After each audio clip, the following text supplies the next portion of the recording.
cool place. If you're Martian. Or a vampire.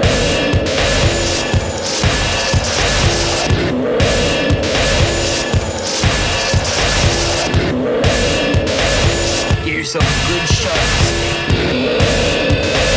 Get yourself a good shot. Pretty cool place. Pretty cool place.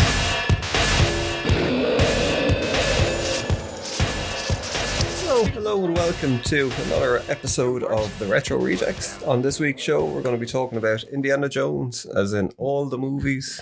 All five. Yeah, and if things work out accordingly, we should be maybe streaming some Indiana Jones games around about now over on our YouTube channel, the Retro Rejects, featuring Stevie Wonder. What? Yeah, he's going to be new, and it's a bad way to tell you that you're out. Stevie Wonder is in. Okay, fair enough. Even though he's like about 30 years older than us. Yeah. And Yeah. too rich to be bothered with any of this kind of... Hey, people don't do this for the money. We don't do it for the money, do we? No, clearly. Yeah. Well, it makes you think that Stevie Wonder would be doing it for the money. He's certainly not doing it for the love of the content. If he was on this podcast. Content. Yes. God. It just shrinks everything. That word I know. just destroys everything down to kind of like a manufactured fucking... It does, doesn't it? I know. For Indiana love, Jones for will love not of the approve. topic. Love the subject matter. So, look, this week, it's you have fonder memories of Indiana Jones. I don't, because I got molested by a guy dressed up in a fedora when I was younger, who also whipped me and kept going, steaks. Why is it going to always be snakes? Fair enough.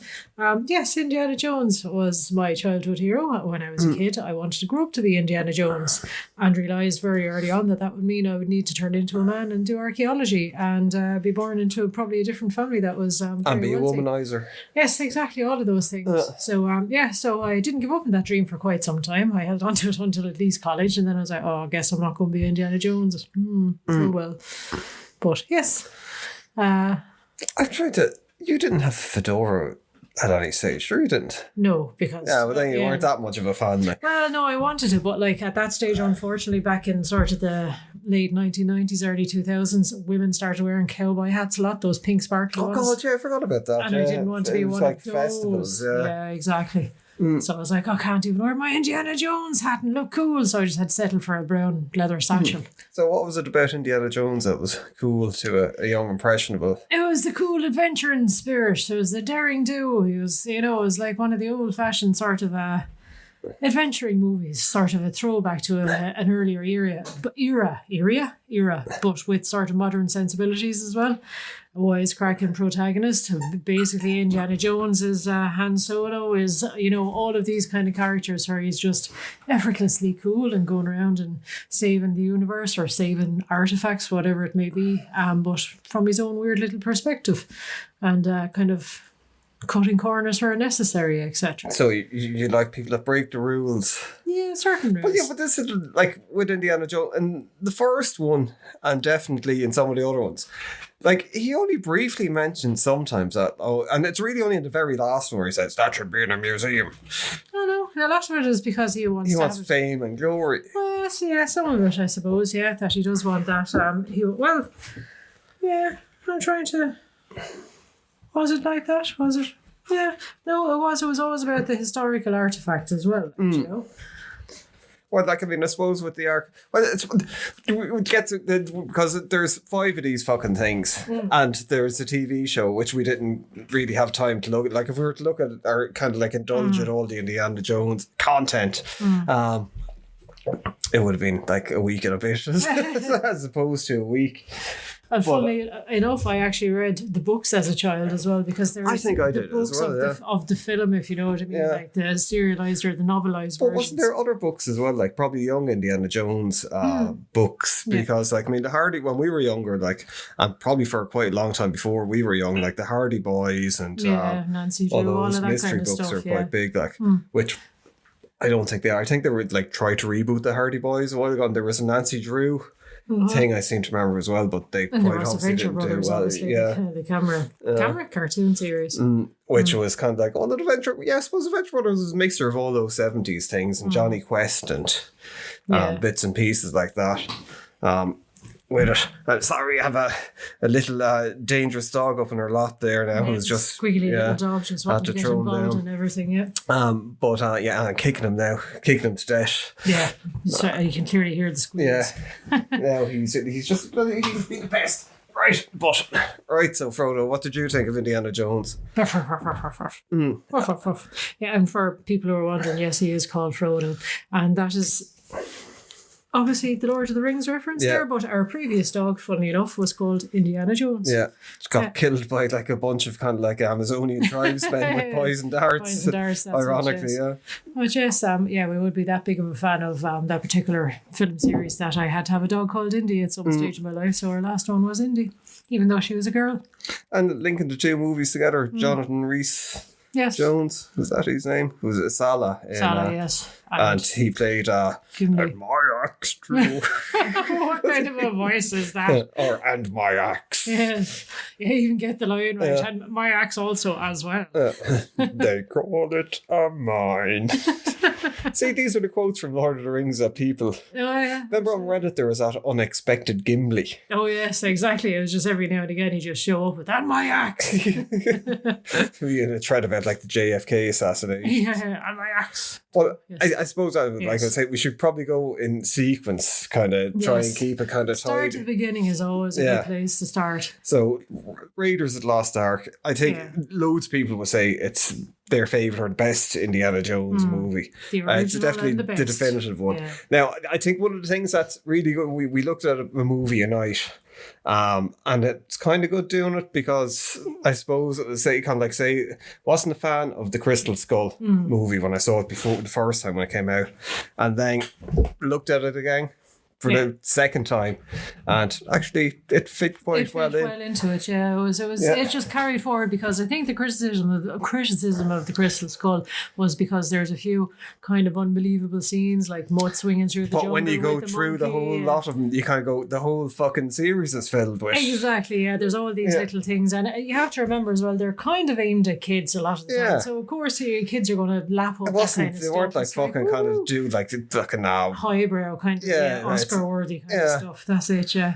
but like movies that Angelina Jolie had been like Tomb Raider or Like, I Wanted. know all those Yeah. highbrow films. Yes, absolutely. But the Raiders of the Lost Ark still holds up. Yeah. I think. It's Even, got everything. It's got evil Nazis. It's got people getting I killed suppose the horribly. good Nazis. No, well, I don't know. Sometimes. Yeah. No, I'm not going down that road. No, I think all Nazis are evil. Just for clarification. Even the ones that were helping the Jews. Oh, they were still Nazis, though, weren't they?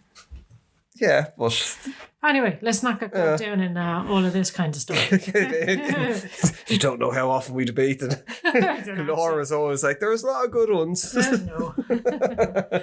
But there's a lot of Nazis, a lot of famous scenes. There's always a melty Nazi in Indiana Jones film. There's all historical kind of artifacts. There's a bit of religious kind of imagery thrown in and symbolism and mysticism just for, good measure. There was a lot. Like, I mean, this is one of the things. It's only when I'm quite into UFOs and stuff, and when you start reading through kind of like people talking about it, where there's a lot of theories that like Spielberg knew shit like that he was after, getting his hands on stuff, and like Close Encounters of the Third Kind was based on fact, or kind of stuff that he knew, and E.T. was based on like a close approximation of an alien. But it was him and George Lucas just seemed to be into a lot of mad shit, and they managed to pull it into regular kind of kids family movies and stuff, which you don't really see going on as much anymore. No. Maybe we don't look at really that many family movies. Yeah, but I know maybe, we don't make a point of watching kids films nowadays. but I don't think. But it was just like it was gritty, even though there was a lot of adventure in it, and a lot of kind of like the stunts were really, really good. The fight scenes in it were really good. Harrison Ford, because I think Harrison Ford probably reached a point in his career at some point in the 90s where he just gave up, and he was just like, I'm a grumpy old man. yeah, he was like, everyone loves Harrison Ford, but really, like, what big movie, like he was in like all those fucking Jack Ryan movies, The Fugitive, all of that. yeah, kind of but stuff, like, I mean, he wasn't like, I don't know, it could be wrong, but like, I mean, he wasn't like an Oscar winner. So I'd imagine if you're doing like movies for that, you know, and you kind of go, oh, well, this ain't gonna happen for me. You know, you kind of, it's like De Niro and stuff. You go past her and then you just start doing. But Whatever Harrison it Ford is, just yeah. seemed to kind of drop out. Yeah. Go off flying planes and stuff like And that. stuff, where his own life seemed to be probably more interesting than exactly. It was the a bit movies that he was probably making. an Indiana Jones in real life as well, off flying around and saving people. With and Ali stuff. McBeal, Yes, single exactly. female lawyer. Yes. Yeah, they're still with each other, aren't they? I don't know. I haven't asked him lately. Yeah, I don't think they are, yeah. Presume they are. But yes, back to Raiders of the Lost Ark, I suppose. I mean, you have all the old tropes of like you have to follow the map to try and find the hidden treasure. You know, it's a bit of piracy involved. There's a bit of everything really, I suppose, involved that sort of would appeal to young adventurers and all the rest. So you've got the cool outfit that's very easy for kids to dress up as well. All you need is like brown pants, brown shirt, a hat, and a rope for a whip. Basically. Well, it's the thing. Like, I mean, George Lucas. A lot of people shit all over George Lucas because of the prequels. With but like George Lucas was like what he did with Star Wars. It was a fucking very, very, very big deal. And like, I mean, to create a and he wasn't like someone that was well connected in Hollywood. He was an outsider.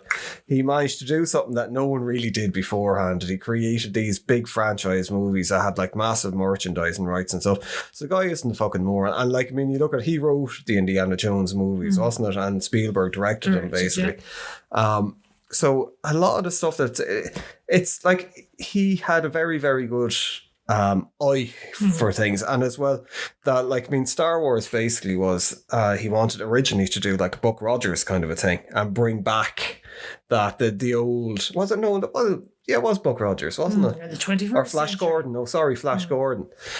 Bring those kind of old cartoon, like the for people who might be like, before there were comic strips were kind of seen as newspapers they'd have, and they still have some newspapers, maybe 4 panels of a thing. And back in the day, it was like Flash Gordon would have been one of these big ones, and then he was serialized, and you know, but that was what he wanted to do with Star Wars, and then kind of went down the samurai route, I suppose, you know. But like, yeah, this is like we were saying, Indiana Jones is a throwback to all these adventure movies from like the 30s and the 40s.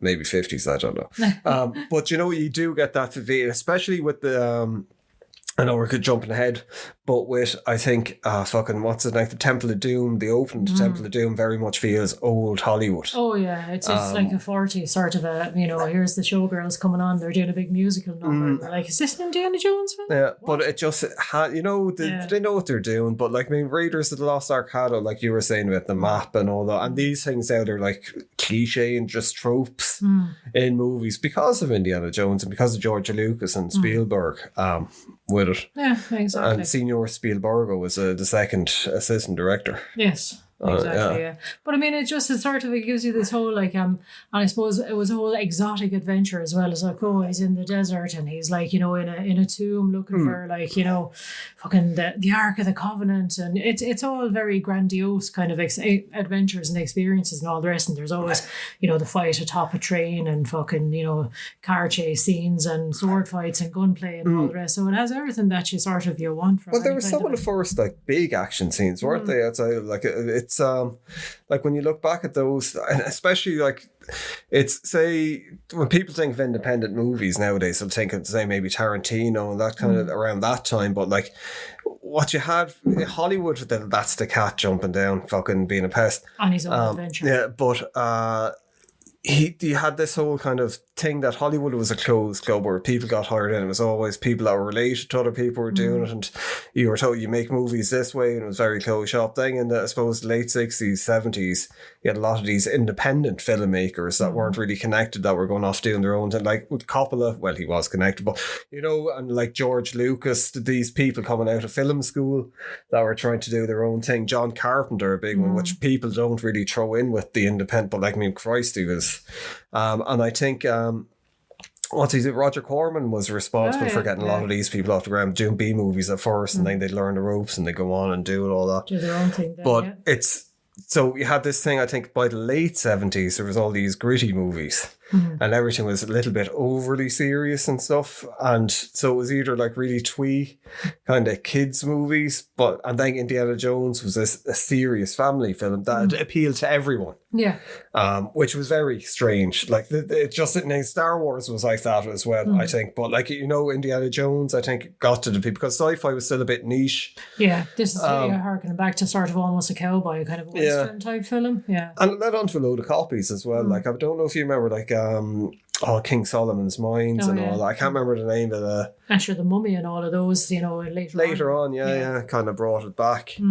But yeah, it did. Like, I mean, just saying that, it would have appealed to all generations. Like, I mean, I would have been very young when the first one came out, like maybe 4 or something like that. Dad would have brought me to the cinema and it would have been one of his favourite films at the time as well. And obviously there's the generational gap there kind of a thing, a small child and a grown man, and there's plenty of in between, teenagers and all the rest would have been like, yeah. Well, they were very smart with it. I don't know what way it was over in America, but you couldn't get Indiana Jones on VHS either. There was you couldn't get E.T., Star Wars, Indiana Jones, most of Spielberg's films, really. It was like they were always showing at Christmas, so they became like a big event movie as well. Yeah, but people that go back into the cinema for them, but they get shown on TV. So most people that just recorded it off TV. But other than E.T. was never really shown on TV. But I remember going seeing E.T. maybe every couple of months. Because I got really just kept on going back into the cinema. Yeah, because I got really confused seeing because I saw the first Star Wars in the cinema. And I was like, how did I do that? Yeah, that was 2 years before I was born. Yeah. And it was like, sure, they just kept coming back in and kind of like, re-showing them.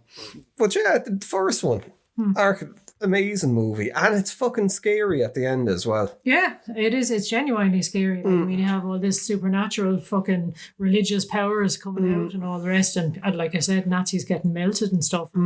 That's a bit for, small children. It's a bit like, I just did kind of come out, like we were laughing about, what was it, the film that we're with Commando, when it gets to the part in the garden shed and it turns into a slasher movie out of the blue where he hacks off arms and fucking tops his skull. It was a bit like that where it was like, but he's killing people the whole way through it as well. I mean, like the whole thing with that fucking, I can't even remember the name of the character, but that really big guy with the prop plane where the plane just starts slowly rotating and they're having their fist fight. And he basically gets ripped apart by the plane props. Yeah, but the famous scene as well with the swordsman. Of course, doing all these fancy swords work, and Harrison Ford just takes out the gun and he's sure, of course, the story where he had diarrhea on the day and just decided that he didn't want to do a big fight scene, and he did a lot of his own stunts as well. Absolutely, yeah. But like, I mean, it's just not like, I mean, fucking people have gone in depth into it. It's a really lazy way of getting at it. But like, then it's a lot of people for a long time, they thought that the next one, which is a prequel, set just a year before, I think, isn't it? Or maybe 2 years before, with Temple of Doom was a piece of shit. Now, I love that.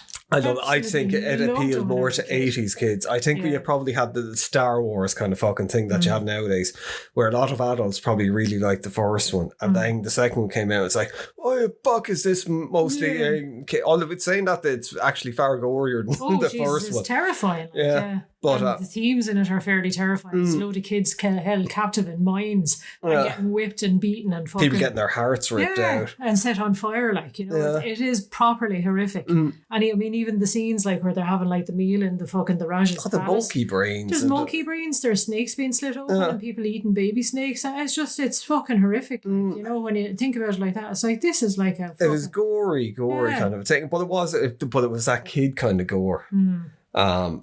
Well, 80s kids gore. Yeah, you wouldn't get away with it. Like, I mean, say you'd be looking at The Evil Dead and then going from The Evil Dead to that, you kind of go, nah, but it was like... looking at it nowadays, because I haven't seen Temple of Doom in a long time, because I think I got it into my head now as, no, it's an inferior film, it's actually kind of crap. From all the other people saying it. And then I was looking at it, I was like, no, this is it's a very different film. Like the first one I think is more grounded. Yeah. Second one, it's really a kind of a fun ride, isn't it? A kind of fun fair ride. But it is, again, it hits all the fairground ride. Yes, that kids would sort of think would be cool. Like, sort of there's a whole escape scene, chase scene going through the mines where they're, it's basically like it's a roller coaster. It's on for ages as well. Yeah, where they're going along in the coal mine carts. And it's like it's up and down and it's it's all these kids looking at it be like, oh, that'd be cool to be in it. And then it's like, no, it'd be horrific. You get mangled horribly, like slapping off all the but edges. like the deaths that the guys that are chasing get in it. But as well, it is just, there's stuff in it where there's one of the scenes where they're fighting down the mines, and he's fighting the guy that's being sucked into a kind of a crusher machine, and then the kid is off fighting another guy who's doing voodoo on him, and your woman's running around doing other stuff. But there's a couple of shots where it zooms out and it's all going on at the same time, where it's not like broken up into different things. So they had it's just the set is fucking massive and really impressive, and you look at something and you kind of go, what they built some fucking, you think, now I don't know if maybe some of that stuff went on to be part of the Universal ride in the future or so, but because it did have that feel while you're looking at it, but it's just the stunt work in it. Now I think the first hour of the movie is actually the first kind of stunt when they're fighting the gangsters really impressive as well, but then it kind of gets a bit goofy, I think. But then when they get into the Kali temple, when that happens, after they get through the fucking, which it seems to be like nearly a repeat of the crusher scene in Star Wars. But it's they have to do all the things as well, or they have to try and get through that particular tunnel to the other side, and they have to pass a whole load of booby traps, which is another kind of a staple of Indiana Jones films. You have, sort of the rolling boulder at the start of the first one, and the second one, then you have this, and Last Crusade, you've got like the temple where the the Holy Grail has been kept. You have all these things, but what was I going to say? The actual, I think the cinematography in it is brilliant insofar as you were saying, like there's all these different fights going on at the same time. It's all choreographed and it's shot so well. Where, as you were saying, like, Indiana's fighting this guy down on this like fucking crusher rollerball thing. The kids are fighting upstairs and the fights are being shadowed and mirrored. It's like, the kid raises his fist to punch the other kid. Indiana Jones raises his fist to punch the other kid. There's all these, like, they always do these great things with like shadow introductions where it's like you see the shadow of a hat being put on and it's like, oh, they play the Indiana Jones theme music and then he appears around the corner and it's there is that kind of repetitive, and there's like, it's one of the things as well. Like in the 80s, well, I suppose the 80s was kind of like the birth of fandom for kind of movies and stuff. Whereas like you had a lot of people that were like fans, but it wasn't like a widely or a big kind of thing. You weren't into the stage like being able to buy Funko Pops and shots yet or anything like that. But like what I thought was really cool when you're looking back on it is like the little throwbacks to certain things, like the Wilhelm scream. Yeah. Which is used quite a lot. Every single where they are kind of doing, because there was that in-joke and it was just an in-joke in the 80s and the 90s, even to no one outside of making movies really knew. Exactly, are interested in films would have any clue about it. Yeah, but it is just when it happens, and it happens the whole way through. I don't know, I can't remember it happening in the newer one, but it happened in all the other Spielberg ones, and it was just a funny kind of points where Nazis had horrific deaths. Oh god, with it. But the Temple of Doom, I think it holds up extremely well. I think it's better than an awful lot of movies that were made in the 80s as well. Like it's I can't think of the name of your woman, but she was actually Spielberg's, or was it George Lucas's wife at the time? Spielberg's wife at the time, and she's still acting now. Ali Sheedy or something. Was it? No, it wasn't Ali Sheedy. She was in the Breakfast Club. Oh, okay. Who am I thinking of? Kate Bradshaw. That was it, but it's her. I could see people her character was very different from Marion's. Character in it, where she wasn't like a tough. Kate Capshaw. Kate Capshaw. But Jesus, I'll get there eventually. But she wasn't as tough but like it worked for what it was. It was playing against the Indy was sort of like the rugged sort of ne'er-do-well kind of ready for anything, and she was this like a singer totally out of her depths, running around the jungle in high heels and a glittery dress and like screaming about her hair sort of not being done properly, and so it was, and like kids would have lapped that up as well. It's like, and she was very like, women actors as well, a lot of the time they aren't given the full credit. She was a great comedy actor, and she did an awful lot of action scenes, very physical comedy as well. Like, I can't, but like the guy who was like short round, he was brilliant, and like that was like a big shout to, like, he ended up being in the Goonies as well, and so. But again, that was a brilliant. It's your device for kids. Like, there's a kid in this, and like as a kid you're kind of like, I could do that. I could be a short round, and I could hang out with Indy. Yeah, but it was that great thing about where it was like these movies that were pointed at kids, but there were adult situations. So they were kind of like The Simpsons can do it very well, where it's like jokes that parents will understand, kids will find funny, but they won't really get. Exactly, it'll go over their head if it's like sort of a bit risque or something like that. Where there was stuff like that, in it, but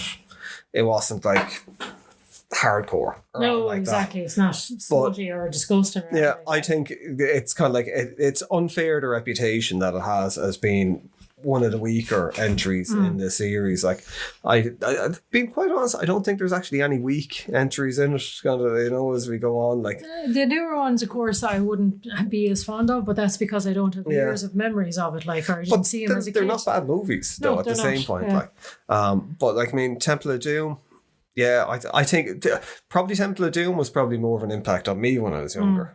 Maybe it was the one that I saw more, but like, I think when I was young, that seemed more exciting. And if you saw that when you were a kid, and then you see Lost Ark, you kind of go, geez, that's a bit boring. It's a bit drawn out and all this. There isn't quite as much action. And of course, then you go into The Last Crusade, and it's like, even more action again, more evil Nazis getting melted. Well, Last Crusade, I think, is probably my favourite. Although, actually, before we go on, just with Temple of Doom kind of one as well, it's like we were saying about like the horror elements in it, but like fucking hell, like when someone gets their heart ripped out and shown it's still beating outside their and they chest. get fucked into like lava. No, they don't. That's the thing, though. They don't get fucked into the lava. They get slowly lowered. Yeah. So you see this guy screaming and screaming as his skin blisters and he finally bursts into flames.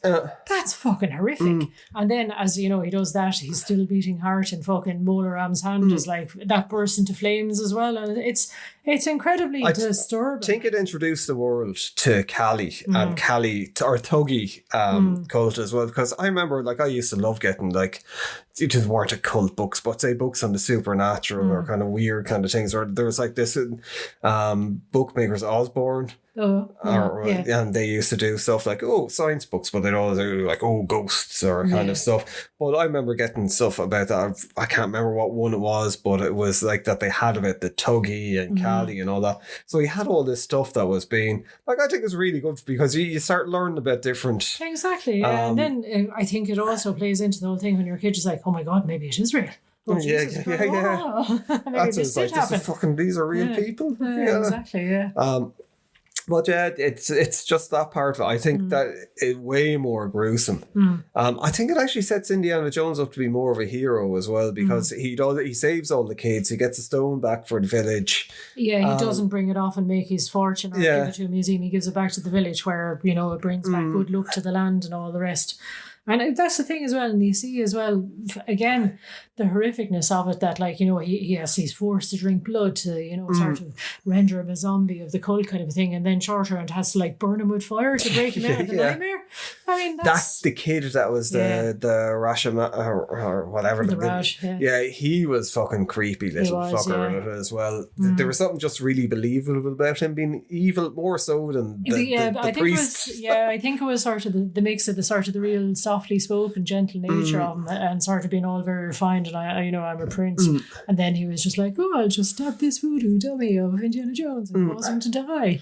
But I suppose one of the things that they probably got criticised for with that as well is what, like, sometimes people criticise Batman comics for it. Now, maybe to do with the films as well, is this whole thing, whereas in fucking the Ark, he's kind of solving puzzles. There's more of kind of like showing, he's a smart guy, he's kind of like a detective, or he's doing, these figuring out stuff, where there's less of that. It's more brute force kind of thing, And then I think Last Crusade gets back to Last Crusade. I forgot how much there is. There's a lot of action in it, but not as much as the other two.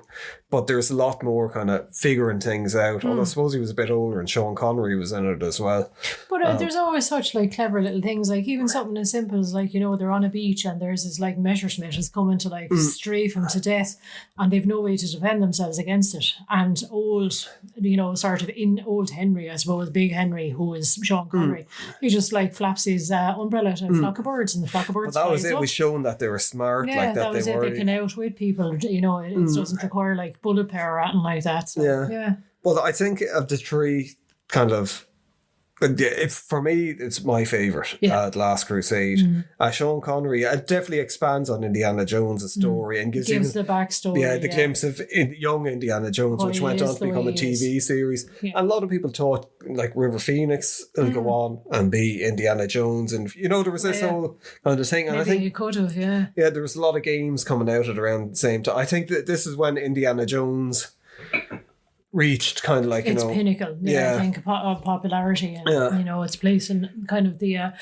pop culture consciousness. And rightly so. Whereas, like, I mean, it is a great, it really stands up. Out of the whole lot of them, it feels like the most modern. Oh, it does. It feels like it was only made a few years ago. And like that would have been a film I would have watched over and over as a kid. Again, I had the novelization of the film. I would have read the book until the book fell apart when I couldn't see the film because obviously we didn't have it on a video cassette or anything like that. But it was like that. It was, again, you had your evil Nazis kind of setting it up. You had your little bit of your womanizing going on, but it was all sort of, it was very gentle. It wasn't like over the top, like fucking, I'm just going to assault this woman. It wasn't any of that. It was just like, sort of, she seduced me and my dad. Well, as well, the female character. She's super strong and powerful. Nazi, she's one of the leaders. But she's a doctor. But that's the thing, throughout the whole thing, there's always been very empowered women as well. When you see Marion at first, she's run her own bar and she's out drinking men and she's able to hold her own in fights. That's Marion was kind of, that's the thing. She was like Indy's equal, if not better, kind of like in certain kind of aspects with it. And I think the same with your woman in this. And what I was going to say was that she's Irish, an Irish actor. Alison Doody, that kind of like was a big deal in Ireland at the time. It was like, oh my God, someone made Hollywood. Yeah, the spuds in Hollywood. And with it. And then it was like, she's playing a Nazi and everyone cheered. We're like, hooray, good on you, girl, fair play. But I like that. It was, again, it wasn't like she was just a throwaway character. She was very central to the plot. She was like telling other, in lesser Nazis what she had an arc as well. This is the thing with people, like, people go on, like, it's like, fucking Karen Allen's Marion didn't really have an arc in the first one, and not so much as in a character arc. She was pretty much the same person at the end of it as she was at the start, but she was just tough. Kate Capshaw's character was a bit, she went from being a kind of to being able to handle herself a little bit better, and then kind of like Alison Doody's character went from being alive to being dead. But she had a bit of redemptive kind of thing with it, but then it was kind of, she slipped back into kind of like, ooh, yes, it's a grail, it's mine, it's mine. Woo. Couldn't get the Nazi out for that. Yeah, exactly. But like there's stuff in, like, there's always a comedy aspect in the Indiana Jones, and I think in this one it was. Sean Connery was very funny in it. But even when they bump into Hitler. Yeah, and he's just standing there going, oh God, and it's like, he just grabs the books and autographs it. It is, I mean, like, you said it yourself as well, like, Harrison Ford is kind of like, it's Bruce Campbell in a sort of a different scenario. That's what I was saying, it's basically Ash. Yeah, absolutely, just in a historical kind of archaeological context. Because he's smart and he's capable, but he's kind of he kind of keeps having like really bad accidents. Yeah. He's kind of got that kind of Chevy Chase kind of goofiness where he sort of, it's like he keeps falling over things, or, even though he's in the middle of a fight, something will happen and he'll end up tripping over his own whip or something. I think that was more so evident in The Last Crusade, where he was like, when he was with Sean Connery, with it, and then when you find out that he changed his name to Indy because after his dog. Yeah, just to get away from being named after his dad. But like, I mean, they got a lot of stuff about his mother dying, and really gave it shaped the character. That's it, and it wasn't just a stereotypical either as well, like, oh, you weren't there for me, Dad. It was kind of, they portray this man as like, well, he was grieving too, and he threw himself into his work, and he was trying to, like, harden up the kid and just didn't know how to handle it. There's a lot of humanity to the two characters. Yeah, there was. It's a reality to it. Like, but that's the thing with this is where George Lucas doesn't get credit either. People are like, oh, fuck you. Like, there is depth to the characters. Like, there is depth to Darth Vader and Anakin Skywalker to a point that didn't really exist in those type of movies, where it was just like a bad guy was a bad guy. Yeah, it was just like man bad, man good, two-man fight. Yeah, and like, I mean, guaranteed, like, you can say whatever you want about the prequels and stuff and the new movies that came out. But none of them are bad movies. Like, I mean, the stories are good. It's just that people have fucking stories constructed in their own head, and things will never meet up to they're never going to match up to the expectations. But The Last Crusade, brilliant. I And think. it's great as well because an awful lot of the protagonists are elderly, old men. Yeah. You've got Sean Connery, you've got Marcus Brody, you've got Salah, even at that stage is getting on a bit in years. And you've all these like almost geriatric men and they're just like bumbling around and sort of, saving the world from fucking Nazi domination and chaos. So it's nice to see that rather than it always being a young man's game kind of a thing. Well, that's it, yeah. And like the Last Crusade was meant to just finish it all off, wasn't it? And I'm sure even in the end they all ride off into the sunset on their horses. It's literally they're riding off into the sunset. because I think it was Harrison Ford one because he was the same with fucking Luke Walkskyer that he just didn't want to play Han Solo anymore. He was like never fucking again. So they reckon a lot of time that's why they killed him off with the Force Awakens. That he was like, I'm fucking don't keep involved with me, guys. And like it was probably he probably didn't want to play because he wanted to just do it. He probably didn't want to be known as Indiana Jones For the rest of his life, which he was. Sure, it was like a full decade of that, Yeah. But it's it was a fine fitting ending to it, and as well I think the way that it was nearly being seen as River Phoenix or someone else is going to take over because they had the young Indiana Jones adventures. We didn't go back looking at it, but I remember being really popular at the time. There was again it was squarely sort of kids can watch this and they can kind of go, oh, maybe I could be an adventurer too, and if I could do this, and it was sort of aimed at like sort of right it was almost kind of wholesome insofar as like go off and join the scouts or learn how to like ride horses or just always sort of like learn how to be better. I think probably going into the 90s with that one you had like grunge coming into kind of there was a change in things and people were a little bit more depressed and stuff, and from I can remember around that time you would probably had like the Mighty Morphin Power Rangers and all that kind of stuff was taken off in popularity. Could be wrong now, it could be completely timeline, but there would have been a change, so I think Indiana Jones probably wouldn't have been as cool as he once was, kind of thing. It wouldn't have been the pinnacle of what kids would have been looking for, I think. And then it would have been quite a long time after that. 10 years, more than 10 years, maybe 15 years. To when they went back doing the Kingdom of the Crystal Skull. Yeah, and that's probably the resurgence again of the kids who were fans of Indy back in their childhood. They're in their adulthood now and they're like, hi. Well, I think that they kept saying that they always wanted him, but they didn't really know how to. And George Lucas was kind of retired and he didn't really want to do it. Yeah, they wanted to get the right MacGuffin, I suppose, that would actually serve as a purpose for Indy to go chasing after. So there was loads of ones. I think they showed up as books. There was one about Atlantis. I think it might have showed up as a game, actually. That there's, there was all these kind of official or canonized Indiana Jones stories. So it was like there was a lot going on, so I think they canonized. Yeah, he is a saint in my mind, but yes. But there was all those things going on, like with the Star Wars universe, where I think they just kind of went, look, it's kind of existing on its own terms. So they didn't have to have all these different bits and pieces. But then when they did come back with it got fucking slated. And I didn't like it either at the time. I didn't like it, no. And I think as well, he had this thing where it was probably around the time when people were turning on Shia LaBeouf. So by having him in the film, a lot of people were like, he's not taking over from Indiana Jones. Yeah. Because that's what was kind of hinted at. There was a lot of kind of like passing the hat and Horch kind of. Exactly, yeah, that's it. And here's a knife and here's a whip kind of a thing. Yeah. You need this more than I do, young guy. So people were, but like at the end of it, in fairness, he goes to take that. It's like a joke where he goes to pick up the hat and Harrison Ford comes back and takes it up. And not a chance. Where they probably never had it. It was just that they wanted to introduce Indiana Jones as sort of a way for him to get back with Mary and and all that and kind of like expand bring on that character back in and all the rest, and get the bunch back together again. In fairness, I have to say, looking at it in hindsight, like Mutt isn't a bad character in it. No, it's actually a lot more tolerable, I think, looking at it a second or third time from a distance, where I think that, again, like the whole usual expectations were just too high when it came out, and it's like the usual, you ruined my childhood. And fucking, do you remember South Park had that whole thing George Lucas like ass raping in Harrison Ford kind of thing. It was very horrific. Oh God, I forgot all about that. It was like, no, they're just bringing out the corpse. No, he's dead. Why are you bringing it back out? Kind of a thing.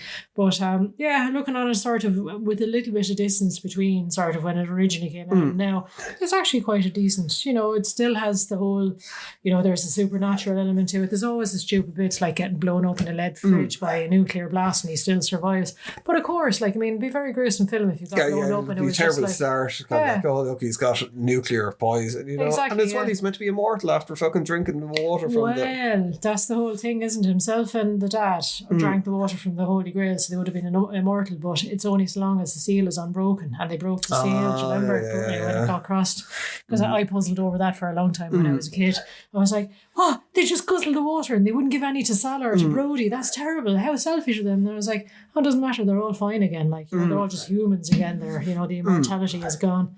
But as well got criticised for the alien element to it. And it's like, this is, even at the time, I was look, this fits into a lot of the stuff that they're into. And as well, what's so bizarre about the alien thing compared to the Ark of the Covenant, they were kind of hinting at that it was an alien weapon.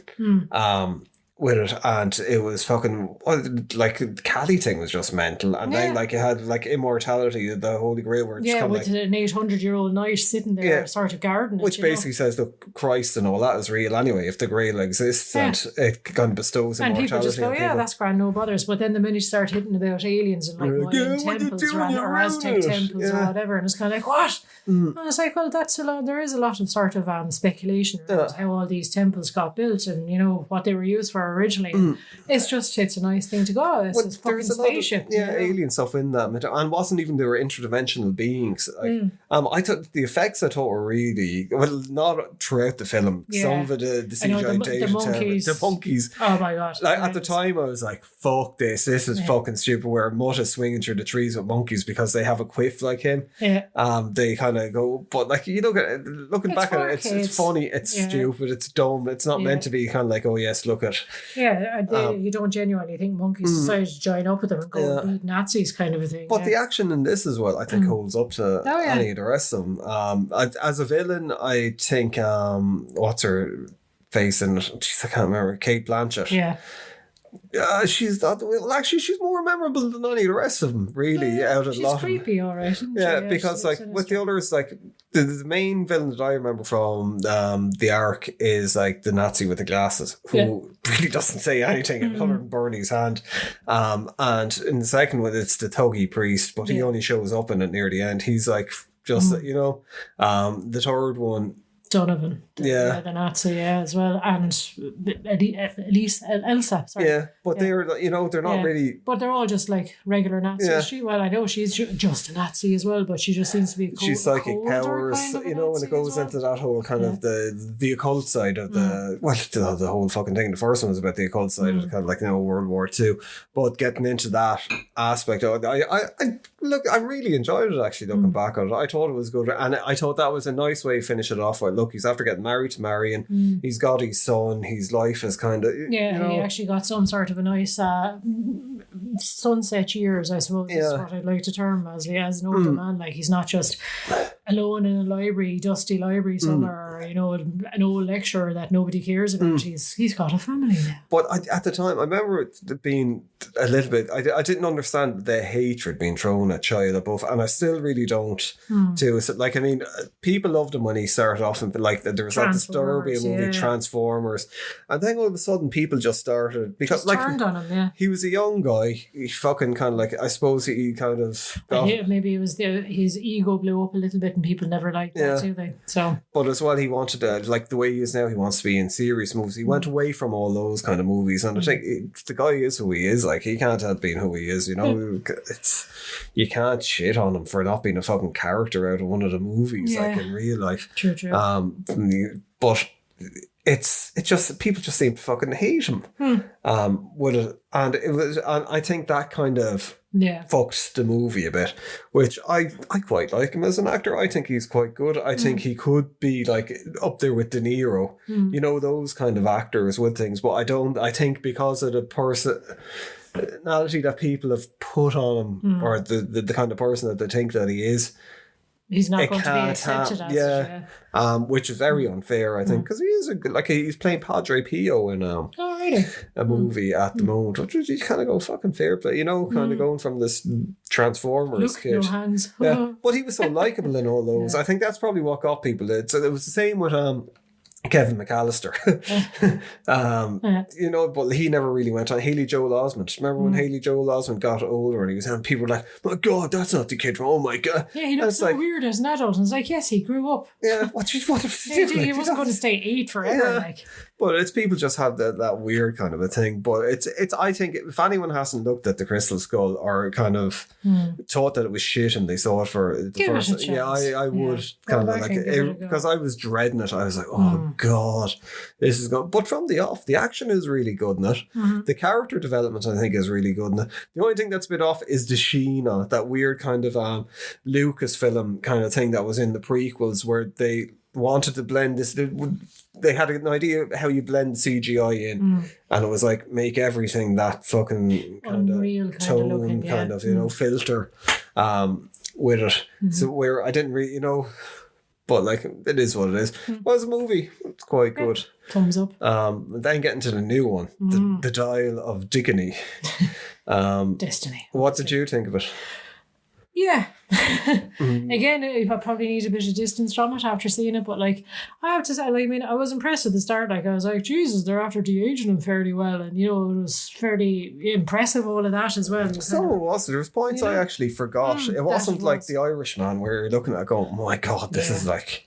That's it. I know you actually kind of, and of course, because I'd watched so many of them back to back, you kind of assumed he was picking up sort of from, you know, sort of being a man in his Did early it fit 40s. in? or Like, I whatever. thought the start of it fit in really good. Like, the action scene at the start on the train is good, and it sets it holds its fucking own with any of the other movies Absolutely, easily. yeah. Like, I mean, again, it's a throwback to sort of the early days of Indiana Jones, where there's inevitably going to be a fucking fight across the rooftop of a train, and there's going to be tunnels, and there's going to, you know, all of this kind of stuff going on.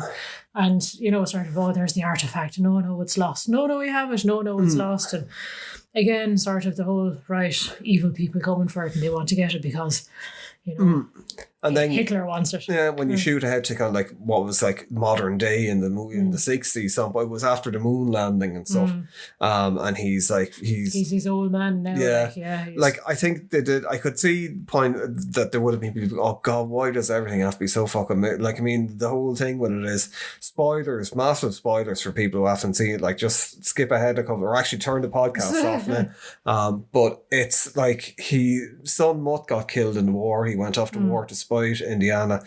He couldn't console Marion with they its ended other up splitting up, marriage. yeah. So now he's living on his own. He's retiring. His life is fucked. He's just a sad man, like, you know, genuinely just sad. As such, like, yeah. And you kind of go, why did you, like, you know, it's injecting too much realism, I think, into it, where it's like, you could do the story and have all these different, you know, people aren't going to be like, oh my God, I can't believe he's gone off on an adventure and leaving Marion and Mutt behind. You know, you could have just done that. Could have just said, they're looking into some other artifact on the other side of the world or whatever. Like sometimes you don't, like, I mean, a lot of it reminded me of the criticism a lot of 90s stuff got in comics, and then kind of like movies into the two, where it was like dark just for the sake of being dark, where it was just like, we have to make this as grim as possible and miserable as possible.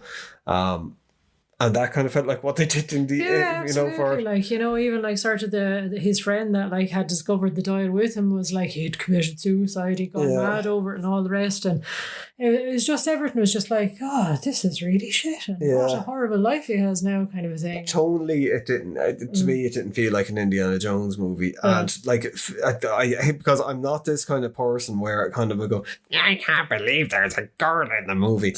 Like, I quite like the Ghostbusters movie with Kirsten Wiig, and although, you know, it's not that I have a fucking thing about kind of like movies ruin child, because I think Dial of Destiny is actually an okay movie, but I think it was way too long.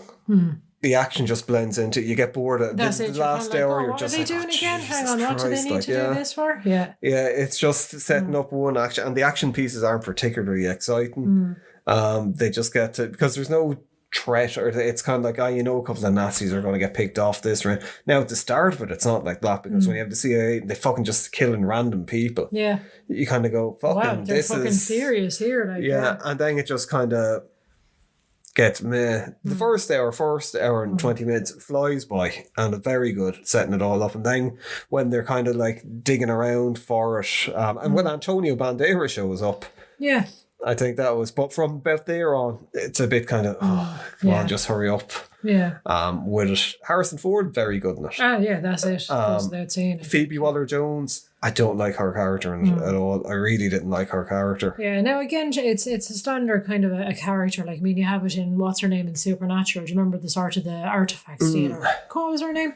I can't remember. But it was this whole thing where like she's very well learned and well read, and she's sort of a very sophisticated cosmopolitan woman, and but she's off like stealing artifacts to sell it to the highest bidder kind of a thing. So she's got this sort of evil side to her, but yet she's just not likable. That's the trouble. She could easily be a villain in an Indiana Jones thing, like your man that's in the fucking the temple of the Ark, kind of thing, and in Crusade, where it's just like these archaeologists that kind of go rogue, but not like, she's just, I don't know. I think she's too smug. Yeah, that's like it. That. Yeah, it's just this real cocksure smugness, and it's like it's not warranted either as well. Do you know what I mean? And there's, sort of, if you're going to have somebody who's smug in an Indiana Jones film, it has to be Indiana Jones. Yeah, that's the kind of thing. And I know they were trying to obviously throughout the other few films, you would have had like Willie, he had Marion, whoever was going along with him for the ride. And this is like, sort of the female for this one. But she's just not likeable, as you said. Every other female character was likeable, even if they're evil villains. They still had something that there you was kind of just wanted to watch. something about her where it was just, I don't know if it was just horror, because I haven't seen her in anything. No, that's it, but it was just a bit off-putting. Yeah, she didn't seem to be well written at all. She seemed to be nearly like, it was like that token fucking kind of, where it's like someone's idea. Like Indiana Jones is a rogue. Harrison, when he's like Han Solo, he's a rogue as well. And so there's plenty of characters like that. But she's not, she's just an asshole. Well, that's the thing. It's almost like she's shitting all over her dead father's memory as well. Yeah. She's like, I'll just sell this to the highest bidder and I don't really care. And sort of they try and kind of sell her as like, there's some redemption bits there, the kid that she saves or whatever, and there's... Well, like even when at the start where they get attacked by what turns out to be like fucking Nazis, and she locks him, she runs away and she locks him in to save herself. She locks the door behind her, where he could have got killed, and she does stuff like that a few times, where she kind of why do you have to be such a dick? It doesn't necessarily have to be like this, And it's not because she's a woman, and as well, I think a lot of people are getting their knickers in the knot over saying, they're going to replace Indiana Jones with her. There is nothing in the movie where it looks like they're setting up that she's going to be like the next Indiana Jones or anything like that. She is just a character in it. I think it's more to kind of reflect that she felt betrayed, that he, like Indiana Jones, Indy was like her godfather, and he wasn't there to look after her father died. So it was like, it was making him out to be fucking an asshole as well. So, you kind of go, all right, you can see why she ended up the way that she did.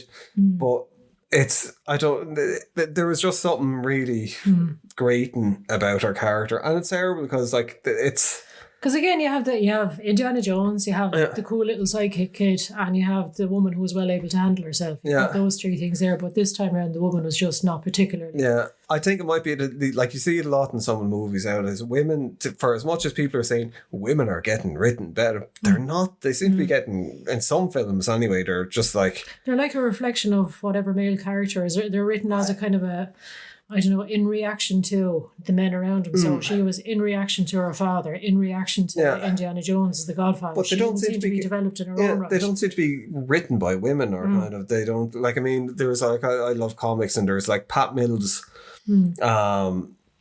he did a lot of stuff for 2000 AD. Well, he fucking created 2000 AD, basically, a lot of things. But when they were writing female characters, he got like female friends of his to say, what would you say when this is happening? What would you say when that's happening? He used to get criticised saying, oh, it sounds like it's written by a man. And he was like, well, actually... it's officially written by a woman, but like stuff like Ghostbusters, it's quite obviously like, I think comedy's universal. It doesn't matter with it. But with this... It didn't feel like it was, not that it needs to have female, like, writing it or anything, but it just didn't sit right. It didn't land right. But I'm like, the last, and like the ending to it as well, where they travel back in time and meet Archimedes was a bit, at the point of time it happens, you kind of go, spoilers, by the way. Yeah. but like, well, sure, after spoiling though, that, you know. Yes, true, yeah. But you do kind of go. But saying all that, it's not a bad movie. Probably looking at it again in 10 years' time. Maybe, Yeah, go, it wasn't as bad as I remember. Yeah, I think it will be. But I do, I mean, as I said, I think it was like the first 3 films. It's like Hatton. It's like fucking, it's Star Wars. It's Metallica's first albums. It's like the first couple are brilliant. And then it's like, people start going, not really. I think 4, the Crystal Skull does fit very nicely. Probably because Spielberg directed it as well. But it's the same film. It's tonally it feels the same. A lot of the stuff that go on, apart from the criticism like we were saying that got at the time for the fucking the fridge with the nuclear bomb and the monkeys and all this shit, it feels like an Indiana Jones movie. Yeah. The new one, Starfield, feels like an Indiana Jones movie. I think it just kind of... It gets a bit too serious, I think. Yeah. It doesn't seem to have the same level of... It's just a bit boring. Joie de vivre, yeah, you know? it's a bit boring as well. And I think that's like where they lost out not having Spielberg. And like James Mangold is a fantastic director. But I don't think... There just isn't that sense of exuberance there. Like, you know, it's always like Indiana Jones, like no matter what situation is in it, you're always like, oh, it's exciting, it's thrilling and all the rest. And it's, you know, sort of almost joyful and all the rest. But this is just a bit like... this found myself browsing phone like a lot after a while. It was just like, you know, not really. Yeah, it's not gripping me, and it is a little bit sort of just bland. Dour. Yeah. Would it? Well, yeah. But yes, so would you go back and be Indiana Jones if you had your time all over again? No. It's the thing with Indiana Jones. I hope they stop it because like Indiana Jones is Harrison Ford. Yeah, you can't. Yeah, if they want to continue it, maybe just do it with like someone different. Even if they had Phoebe Waller-Bridge's character come back and have her be a bit more likable with it as her own character and not like an Indiana Jones franchise thing. There you go. Yeah, fair enough. With it, but it doesn't. That's, I mean, like as I said, do like the Mummy did, just do a fucking Indiana Jones, but with different characters. That was it. You know what I The mean? Mummy, I think, is the part. The Mummy felt like Indiana Jones. Yeah, it was it had that adventure and thing. It had that whole sense of sort of like, you know, fucking discovery. And back in the day when like it was, people were like, oh my god, they found a pharaoh's tomb, and everyone was interested in The archaeology. Mummy 1 and 2 are amazing films. Like after that, they kind of was like series of diminishing returns. But as an example of how you can take that kind of that sort of, I don't know, that formula, that kind of, you know, set up, and you can kind of run with it, and you can have, as I said, like you have the sort of the kind of the hero, the rogue, whatever, and you have sort of the woman who can handle herself. You have the spiritual, the supernatural kind of like, you know, adversaries or whatever. You have a lot of historical stuff thrown in, and it's just cool. Like, well, I think that Disney really misjudged the timing of doing Indiana Jones. I know the time is against him because like Harrison Ford is only going to be around for fucking so long. But it's like there's big superhero burnout. I think there is big fatigue with Hollywood movies in general. And it's like, oh, here comes another fucking number in the franchise kind of a thing. People are more geared towards TV shows now, and I think independent movies are going to make it. I think kind of gangster, kind of like John Wick is really popular. You know, I think there's going to be a lot of sci-fi movies are going to get really big over the next while, and there's going to be some like Zack Snyder's one, fucking Rebel Moon looks very good. I can't think of it, but the guy who did Rogue One, his film is coming out. The Creator, that looks fucking amazing. So you know, I think and Dune 2, you have all these. I think people are going to go more towards. Well, it's always like sort of the popular films are kind of, or sci-fi in particular, is always a reflection of the sort of the fears of the current society that's made and all the rest. So I think there's a lot is after change in the last 5 or 6 years, really. I think, and people are looking for something else in their escapism. Well, that's with dark mood people are going to. But I think Rebel Moon is probably going to be like, it basically looks like the Magnificent Seven. Which is what people need heroes now, but not superheroes because they're a bit fucking. Marvel is just after fucking destroying it, really. You know? Fucking superhero fatigue kind of thing. But it's not really. What the Indiana Jones probably retired. I think it'll be a long time before you see an Indiana Jones movie. Again. That's it, I know. Yeah. And Indiana Jones can just ride away into the sunset on his horse for the time being. Until Harrison Ford needs more. Exactly. But yes, thank you for listening. Never did a man do so much for the fedora to make it cool. Yeah, and that's what you ended up doing, like basically doing kind of like mini reviews of 5 films, which we don't do the whole. We're not going to be doing the kind of we normally debate. Do we debate? No, we don't. I don't No, think we do. we both. How dare you say that? Shut I up. challenge you. You bitch. But yeah, look, until next time. Snakes. Why is it always got to be snakes?